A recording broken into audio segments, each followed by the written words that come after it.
The problem is the monopoly game, which is controlled by the Federal Reserve, the private bank, which is actually controlled out of London, is manipulating all the dollars to put them out, put more and more people into debt. So the illusion of equity they have in real estate is coming apart.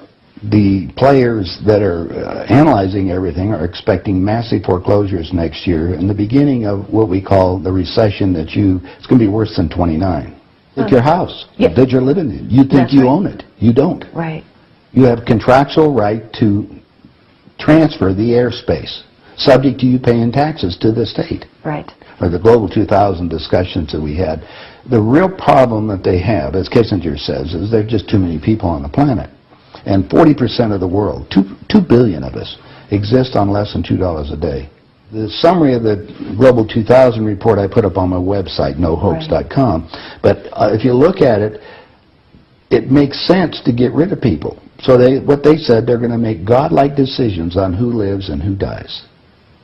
Now, obviously, some of the meetings we sat on, we were planning on using neutron bombs on the major cities, because that contains most of what they call... You actually heard this? I sat in on the meetings. I was in the game big time. In fact, I was making such a mess, they decided rather than kill me, which they could, they just invited me into the inner group and asked me to be the finance chairman. And at that point, I probably would have been in, Secretary of the Treasury or something, whatever they wanted to do with me.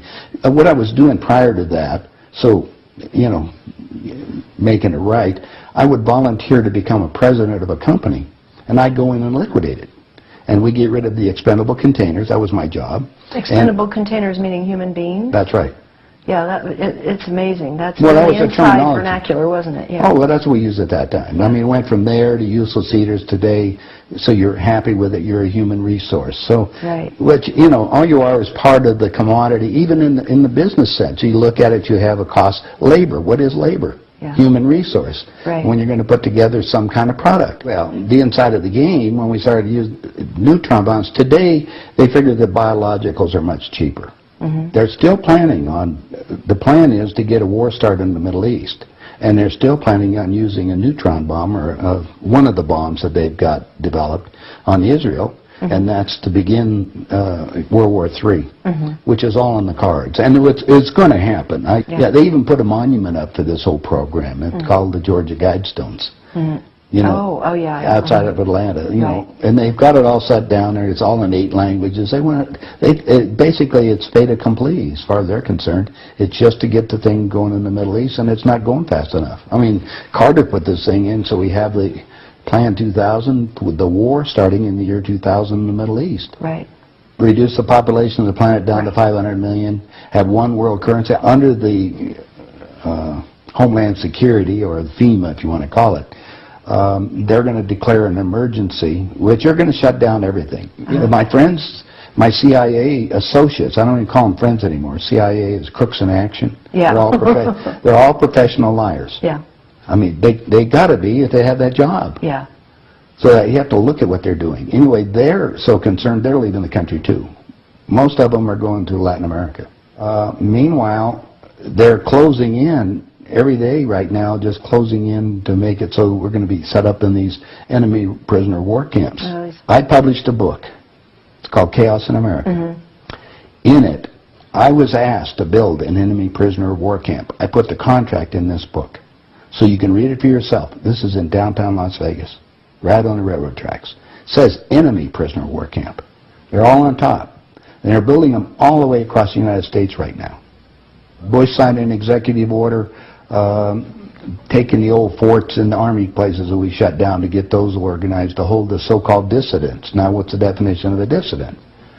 And the problem is that we're going to enslave ourselves, because most of the people want to keep having food coming in, and you're going to follow the line. You're just walking yourself into your own prison camp. Then we're going to come down to the extermination, just like World War II. Right. Well, Phil and I have lectured together. I know Phil Snyder. He's dead now. Yeah, I know he's dead. And so what about what he was saying about the number of bases at that time? I think it was 129 bases before he died. Underground had already been built. Is that all for the elite? Yeah. Really? What are they going to do with the rest of the people? They just get rid of them, leave them above ground and be radiated. Now, my son happens to be a nuclear physicist. Mm-hmm. Spent the last 3.5 years in a secret city in Russia. They're about 12 years ahead of us. They have 22,000 nuclear warheads. And of course, we're the target.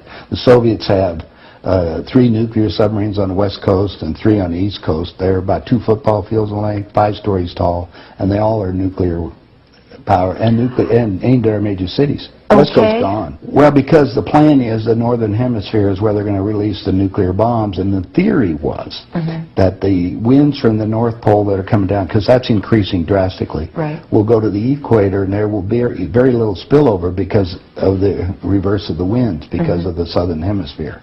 So therefore, the nuclear radiation here will be a lot more than the southern hemisphere. And this is a fait accompli, you believe? Oh, they think so. Oh, yeah, they think they've won. That's the reason why they don't bother about me talking about it. They don't care whether you know or not. What are you going to do about it? And you have no idea what China is until you go over there for yourself.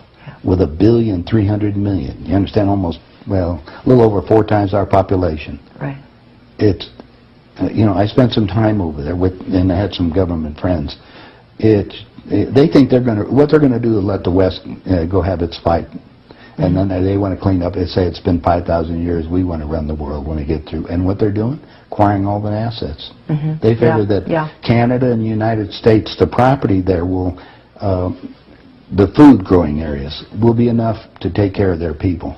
And that's what they're looking at. Why are they? I mean, they bought oil. So the U.S. will become a resource. Yeah. Whatever's left of it. Whatever's left of it. Yeah.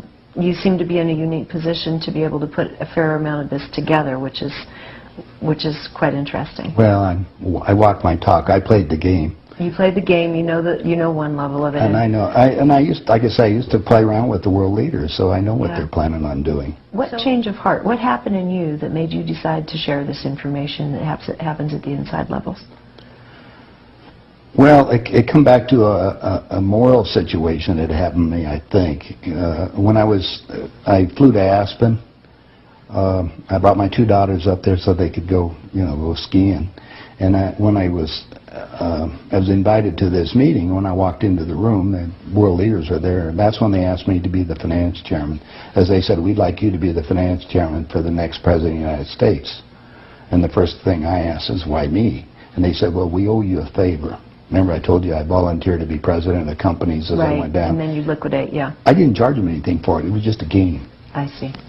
And anyway, that's what they said. So I thought you'd be good on the team, I'd be good. I'd be a team player. I just did it because it was, another one of these things. So next thing I asked them, I said, well, wait a minute.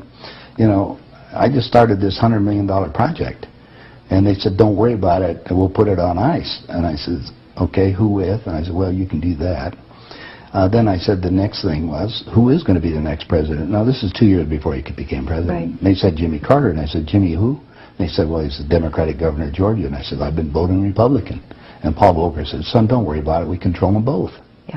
And I said, well, I got the next question is, what does a finance chairman do? I haven't been doing that. I've been playing all this other stuff. They said, will you sit down with Ted? And so I sat over with Ted Kennedy. He's sitting right next to me.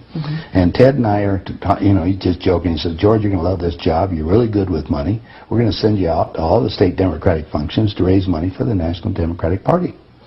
And he said, you're going to meet some real foxy ladies. And just then, my daughter walked in.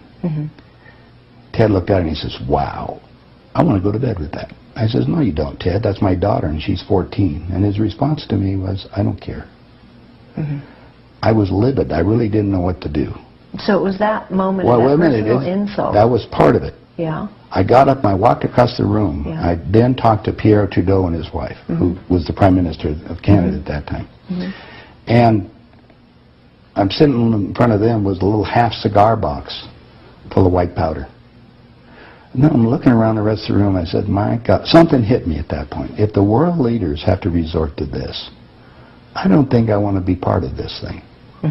I mean, even to the even to the pollution and getting everything else they're talking about, getting rid of all the other people. I mean, I was raised in a packing house and slaughtering animals, and you get to the point where people are just animals at that level. And then I found out a little bit more about the details of the Plan 2000, of the annihilation of the entire planet. I said, I got to stop these people. There's something there. I mean, it's just, they got to be stopped.